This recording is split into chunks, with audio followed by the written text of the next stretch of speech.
Hello, I'm Mr. Vanderweist. This is going to be a video of 13 problems that are a very good set of review problems for the Algebra 2A final in Edmentum. All right, problem number one. This lady has a landscaping business and she's got different regions and she has 8 clients in each region, but she wants to increase those clients by 3 per month.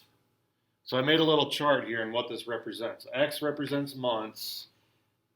If she doesn't increase after 0 months, after 0 months she still has 8 because that's where you're starting at, 8 clients per region. So after 0 months she has 8 per region. And then after 1 month she increased by 3, so now she has 11. After 2 months, another 3, she has 14.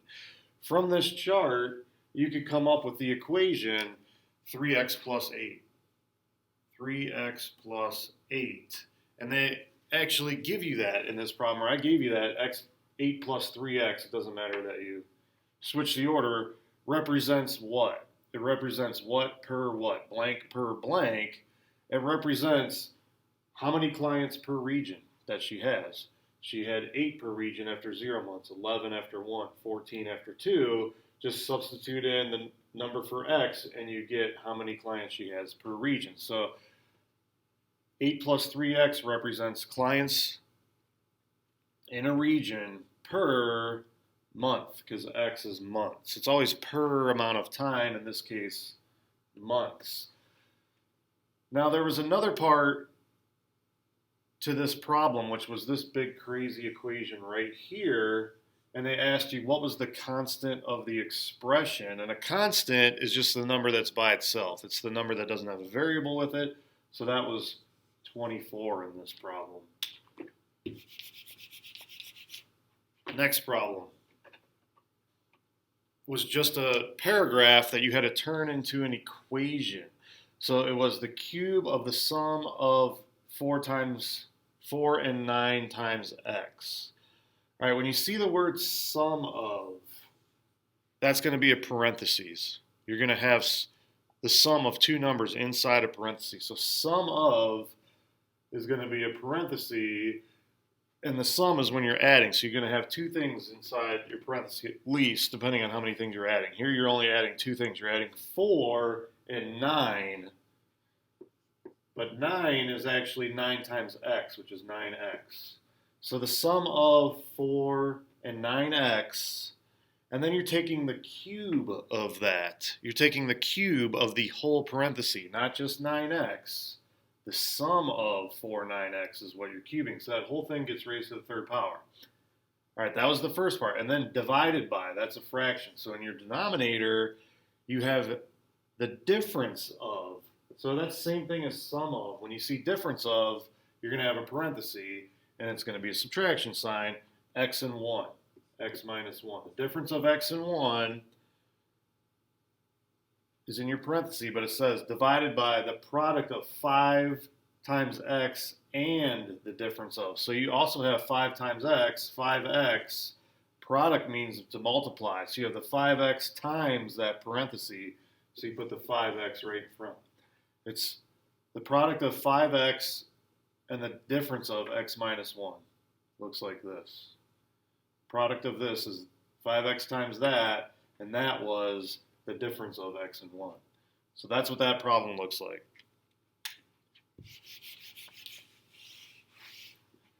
Next, number 3. This might end up being a long video with 13 problems. I'll try and get through these as fast as I can. This one, they start you off with this big expression here, and you just have to simplify it down. So I've already done the work here. And the work is get rid of your parentheses first. This is basically combining like terms. But before you start combining like terms, you have to get rid of the parentheses by distributing. So this here, 2x squared minus 12x, was distributing the 2x through. 2x times x, 2x times minus 6. And over here, I got rid of this parenthesis by distributing the negative 1 through. Negative 1 times 13 is negative 13. Negative 1 times negative 3 is positive 3. So now our parentheses are gone. Now we can just combine like terms. How many x squared terms do we have? We have 2. We have a positive 2 and a negative 7. That makes a negative 5. How many x terms do we have? 2. A negative 12 and a negative 13 makes negative 25. And this constant term 3 was the only one, so that stays 3, and that's it. That was your final answer. This next one was pretty complicated, I thought. It wants you to rewrite the expression, which the original expression was a fraction. This inside the division house was your numerator, and this was your denominator. So they gave you a fraction, this number over that number, I should say expression, and they want you to turn that into 3 different expressions, q of x plus r of x over b of x. Well, to do that, it's a division problem. When you see a fraction, that means divide. So I did the division here for you. Let me walk you through it. I did the numerator divided by the denominator. And when you divide, you have to say, what do you have to turn this first term, what do you have to multiply this first term by to get it to equal this first one? You have to multiply it by x squared. X times x squared is x to the third. So that's where this x squared comes from, and it has to go in the right spot. It has to go over its like term, which is minus 7x squared. So that's why I put it right there.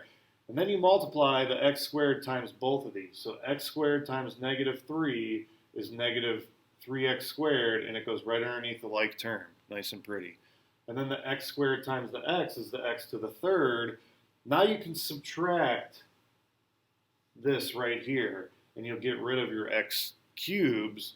A negative 7 minus a negative 3 is actually adding 3, so that's why you're at negative 4. And then you bring down the next term, just like you do in long division, and you start over again. How do you turn x into negative 4x squared? You multiply it by negative 4x. So the negative 4x goes over its like term, the 13x. Then you multiply negative 4 times negative 3 is positive 12. That's right here. The negative 4 times x is negative 4x squared. You subtract. The same thing minus the same thing is 0. Those are gone. 13 minus 12 is 1, so we just have 1x. Bring down the minus 3, and now you have the exact same thing. How you turn x into x, you multiply it by 1, so I put the 1 here. 1 times negative 3 is negative 3. 1 times x is x. These are the same things. They're going to cancel out into 0. So you basically have this answer plus your remainder, which is 0 over x minus 3, what you were dividing by. So q of x is your answer. That was this. This is q of x. And then this is your remainder, and the remainder is 0. So r of x is 0. B of x is just what you were dividing by. So that's how you did that one. If that looks familiar. Or maybe it'll look familiar. Okay, number 5. This was a geometric sequence. When you see the word geometric sequence, that means you're multiplying by the same thing every time. If you see arithmetic sequence, it means you're adding or subtracting by the same thing every time. So here it's geometric, you're multiplying by the same thing. How do you get from 3 to 9? You multiply by 3. You multiply by 3 to get from 9 to 27. You multiply by 3. So you're multiplying by 3, but is it positive or negative? It's negative, because 3 times negative 3 is how you get to negative 9. And then negative 9 times negative 3 is positive 27. Positive 27 times negative 3 is negative 81. So it's negative 3. That's the common ratio. When they ask for the common ratio, they're asking what is the rate, what's the constant rate of change, basically? What are you multiplying by every time? Negative 3, and then the sum of the first 5 terms. Well, they already gave you the first 4 terms. You just have to come up with the 5th one and then add those 5 numbers together. So what's the 5th number in this sequence? It's going to be positive, because a negative times a negative. Remember, we're multiplying by negative 3 every time. So it's going to be a positive number. 81 times 3 is 243. So you just add those 5 numbers together. And remember, 2 of them are negative, so you're really going to be adding your 3 positive terms together to get 273.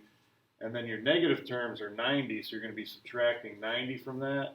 And that's going to be 183 is the sum of your first 5 terms. Next one. This I did a guess and check method for. They gave you the answer, which I don't show you here, but I'll get to it in a second. And then they gave you 4 choices on which two things do you multiply together to get to this answer? So this was one of the choices. Is it this parenthesis times that parenthesis will get you to the right answer? Well, you just got to multiply it out and see. And the way this started, I guess I did a line of work with not showing it here. This actually started as x minus 4 plus square root 3i was the first line in this choice, and this one was x minus 4 minus square root 3i. So the first thing I did was get rid of the parenthesis inside the parenthesis. So I distributed the -1. That's how I got my -4. Negative times a positive is a negative. Negative times positive is negative. Negative times a negative is positive. So that was my first line of work. Now I can get to this crazy FOIL method, which is basically just a bunch of distributing. So you have to distribute, you have to take this x and multiply it by all three of these. That's what these first three terms are. These first three terms is this x times all three of these. X times x is x squared. X times -4 is -4x. X times positive square root 3i is x positive 3 is positive x 3i. So that's where these three come from, is just x times those three. The next set of three is the -4 times each one of these. -4 times x, -4x. -4 times -4, positive 16, so on and so forth. These next three is this -3i times these three, which this one gets a little more complicated at the end. So -3i times x is -x times 3i. -3i times -4 is positive, and -3i times positive 3i is just positive 3. So let me explain that a little bit. When you do a square root times a square root, say it's a square root 7 times square root 7, you just get 7. When you multiply the same thing together as square roots, you just get the number. So we've got a -3, we've got a square root 3 and a square root 3. That's how we're going to get 3. But it's a negative times a positive, so it's actually going to be a -3. And then we also have I times I, which is going to give us I squared. I, remember, is the square root of -1. So I squared is actually square root of -1 times square root -1. And remember, just like square root 3 times square root 3 is 3, square root -1 times square root -1 is -1. Whenever you have the exact same things, you just get what's inside the square root. So I squared is actually -1. So -3 times -1 is positive 3. That's how you get the positive 3. And that's the hardest part of this problem, is this very last, out of all 9 of these terms, the very last one is the trickiest one, but that's how you get it. Now it's just combining like terms. That's the only constant. Out of all these numbers here, all these terms, that's the only one without a square root or an x in it. So that's going to stay the same. Our answer is going to end in +3. Now let's deal with our square root terms that don't have an x in it. So we have 2 of those. We have right here a -4 to the square root 3i and a +4 to the square root 3i. Neither one with an x in it. Those are going to cancel out. A negative and a positive of the same values cancel out. So those are gone. That's nice. So we've done those and that and that. Now let's do our square roots with an x in it. We have a positive x to the 3i and a negative x to the square root 3i. So those are also going to cancel out. So those are gone. Now let's do our, I didn't see the 3. We actually had a 16 here. So that is not going to be a 3 in our final answer. That's going to be a 19, because 16 and 3 is 19. So now we're down to just 1, 2, 3 terms left here to combine. We got a -4x and a -4x. Those don't cancel out. That turns into a -8x. And then the x squared didn't have anything to combine with. And there you go. We've combined all our like terms to get x squared minus 8x plus 19. And that's how the problem starts off. So I kind of did this problem backwards. They give you this problem, and they say this factors into what? And it factors into this, which was one of your 4 choices. So I could have tried to factor this into that, and that is super difficult. I think this is an easier one to guess and check. Just look at your answers, do the distribution, combine your like terms, and see if you get this as an answer. If you don't, then you got to do the next one. So this is a long problem because each one of your 4 choices takes a long time to figure out. And if you don't pick the right one first, then you got to do another one and another one. So you might end up spending a lot of time on this one, but it's worth it to get the right answer. Okay, the 7th review problem. Solve for A. All you got to do is get A all by itself. And there's a lot of things with A. A is on the right-hand side of the equation. Here's the equal sign. You got a V, a T, another T, all this stuff that you got to get all to the other side of the equation. Right now, this problem is solved for D. D is all by itself, but we want to get it solved for A. Well, there's 3 terms here. There's a D, there's a VT, minus this whole term. So the first thing we want to do is at least get this whole term by itself, because that's the one with the A in it. But this whole term is negative, and ultimately we want our A to be positive. So let's just go ahead and move this whole term to the other side as our first step.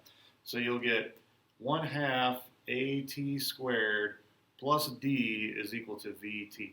All I did was I took this minus this whole term and added it to the other side so that it's positive. So now when we finally solve for A will be positive. So that's the first step. Now let's get rid of this D because that's a term we don't need. We need A by itself. So let's subtract D to the other side. So you get 1/2 AT squared is equal to VT minus D. All right, now we're getting somewhere. We've got A just with its own term. Now we got to start dividing or multiplying that 1/2 and the T squared to the other side. The 1/2, this is basically saying AT squared divided by 2. The opposite of dividing by 2 is multiplying by 2. So we're going to multiply that 2 to the other side, and you'll get AT squared is equal to 2 times VT minus D. And then you're going to divide by the T squared to give you 2 VT minus D divided by T squared. That's what A equals. A is equal to all of this right here. That's hopefully making sense, my method of madness there. All right, 8. This was a Pythagorean Theorem problem. This was saying these 2 people, Chris and Amy, left from this point at 90-degree angles. She traveled south, he traveled west, and the distance between them after a certain amount of time was 300. So what they said was he was traveling at 40 miles per hour, where T was time, was hours. So 40 times T, 40 miles per time, which is hours. So he's 40 T. She was going at 60 miles per hour, but she didn't start till 2 hours after he did. So her T is T minus 2. So basically after 2 hours, if you plug in a 2 for T, after 2 hours, he had gone 80 miles. She had gone nowhere. She hadn't even started yet. T minus 2 is 0. 60 times 0 is 0. So after 2 hours, she still hasn't started. He's already got an 80-mile head start on her. After 3 hours, he's gone 120 miles. She's gone 60. 3 minus 2 is 1. So after 3 hours, she's only traveled for an hour, because remember, she sat there for 2 hours. All right, so that's what each one of these sides in our triangle is. 40t, this side over here, which I couldn't fit in, so I wrote it right there. 60 times 2 minus t is this side, and this side is 300, because that's eventually how far apart they are. So we could set up a Pythagorean theorem from this. Your 2 legs squared, add them together is equal to the hypotenuse squared. So you get 40t squared plus 60 times t minus 2, whole thing squared, is equal to 300 squared. And then they wanted you to write this in terms of 300, solve for what does this look like, what does this equation look like when they're 300 miles apart. So you got to take the square root of both sides to get rid of that squared, so it's just 300. And when you take the square root of both sides, that goes away, and your answer looks like that whole thing is underneath the square root symbol. So it looks like that. That was the answer to that one. All right, this next one. What is the equation to this graph? This is just y equals mx plus b. Is it inverse or direct variation? If direct variation just means that you have a straight line that's going through the origin. And that's what we have. We have a straight line here. It's going through the origin. So it is direct variation. And then what is the equation? Well, the equation is y equals mx plus b. And b is the y-intercept, which is 0. So it's really just y equals mx because we're not adding a head start onto here. We're not starting at 2. We're starting at 0. So it's just y equals mx because b is 0. And what is our rate of change? We're going up from one point to the next 4 spaces because each one of these tick marks was 2 units. So we're going up 4 and over 1 because on the x-axis they were only 1 unit. So up 4 over 1 to get from here to here. Another up 4 over 1. It's direct variation. It's a constant rate of change. It has a constant slope, which is 4 over 1. So it's y equals 4 over 1x, or just y equals 4x in direct variation. Okay, this next one, I only picked one of these, but there's a lot of these where they give you equations and graphs, and you have to match up equations to graphs. Use the graphing calculator. It's the easiest way to do these problems. If you just type in the equations, they might give you one graph and 4 different equations. Just start typing them in until you get the graph that looks like the one they give you. You have the graphing calculator app on this test. Use it. So that's what I did here. I went to Desmos.com, which I think is the same app you have on your test, and I typed in x minus 1, which gave me this line. And then I typed in the absolute value. That's what these lines mean, is absolute value. And you have an absolute value button on your app. You just have to go down into the bottom left-hand corner, and there'll be a little keyboard icon. You click on that, and a bigger calculator with all the buttons will show up. And one of the buttons is absolute value. So your absolute value, x squared minus 3x plus 1, and it gives you this equation right here. If you don't put the absolute value signs in there, that equation, the graph is going to look like just a regular old parabola, but absolute value means you can't have any negative values for y, because everything's got to be positive. That's why those get flipped up to here, because now they're positive. So that's why it looks kind of crazy. It's because it's absolute value. Everything's got to be positive. Everything that was negative gets flipped up to the positive. And then the solution to this, they wanted to know the solution to this system of equations. And a solution to a system of equations is just where your two graphs cross. And they cross right here, and they cross right there. And once you have this graphed on your app, you can just click on those points, and it'll tell you that's the point 2, 1. And this was the point, whatever, it was like something 3.4, something, I don't know, 2.5 maybe, somewhere around there, but the app will tell you exactly what it was. And those are the two answers you pick. So you really don't have to do the math by hand. If you just type these into the calculator, click on the points where the lines intersect, those are your two answers. Number 11. This one's talking about population of bacteria or insects or something. So the one starts off with there's 1.3 million of them, but they're decreasing in numbers. They're not increasing. They're decreasing by 3.8%. The second one they're talking about had 2.1 million, but they're also decreasing at even a faster rate, 4.6%. So you just have to turn these two into equations. And the equation is